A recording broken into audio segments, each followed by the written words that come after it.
Hi guys! Welcome to my daily vlog. Yan, today ko pakita ko sa inyo kung ano yung isang bagay na nakakapagpasaya at or one of the things that I love the most. Ito yung pagluluto. So, nandito sa kusina. Then, nire-prepare ko yung mga ingredients. So, ngayon, ang lulutuin natin ay ang tawag dito yung ginisang patola. Yung may sarap. So, yun. Simple lang, pero yun. Ibaban ko kasi yan bukas. Magkali. Balik. So, yan, prepare ko yung mga ingredients. Mag-gigis na tayo.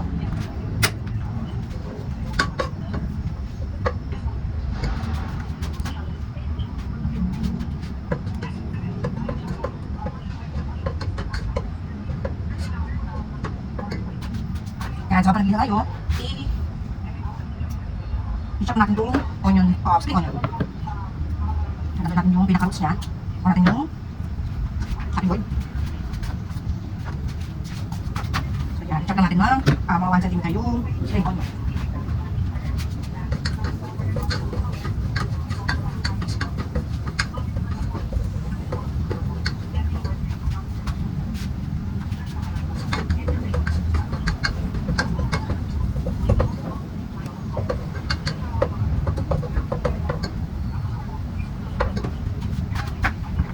Yan, so kapag ma-brown na and maamoy na yung onion and garlic na lalagyan natin yung hiling.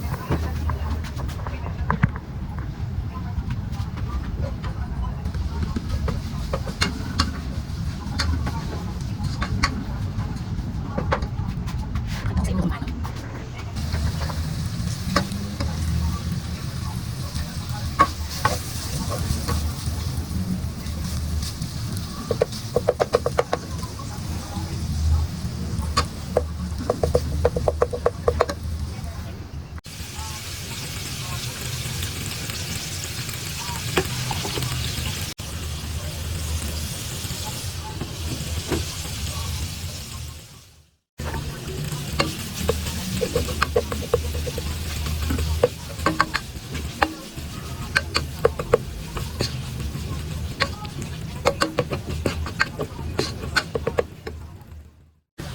Yan, luto natin konti.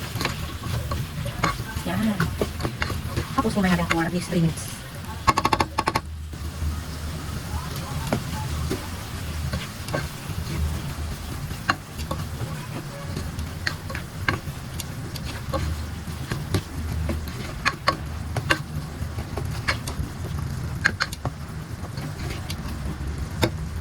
Yan, medyo luto na yung vegetable natin. So, konting simmer pa. Then, nalagyan natin siya ng water.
So yun, tapos tayo mag-prepare ng patuwa ng sabaw. So hindi ko lang exactly kung ano yung pinakatawag ng dish na yun, pero yun, pinabaon ko yun sa office kasi malamig. And then, mamayang gabi, since balik pa dito sa Muntinlupa. So yun yung pinapprepare ko para medyo masarap yun lang. So yun lang, mamaya kain namin yun. And kailangan ng comment, syempre, isa lang masarap. Pag hindi, totoo yun.